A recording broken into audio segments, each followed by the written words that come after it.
Bupati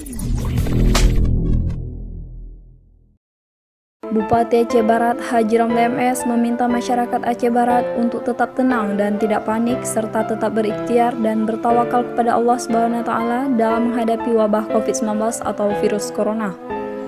Pernyataan tersebut disampaikan oleh Bupati Haji Ramli MS saat menghadiri safari subuh dan ratib Siribe di Masjid Nahdlatul Ula Gampong Kuala Pling, Kecamatan Bubun, Jumat 20 Maret 2020.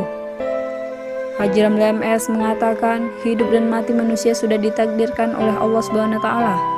Yang penting masyarakat tetap tenang, berusaha dan bertawakal kepada Allah, serta jangan takabur dan selalu berdoa agar terhindar oleh virus yang mematikan tersebut. Selain itu, Bupati Haji Ramli MS mengingatkan apabila ada masyarakat yang mengalami gejala virus corona segera memeriksakan diri ke rumah sakit, puskesmas, atau posko kesehatan terdekat. Dalam kesempatan tersebut, Bupati Haji Ramli MS berpesan agar masyarakat selalu beribadah, jangan jauh dari masjid dan tetap menjalin silaturahmi dengan teman atau saudara.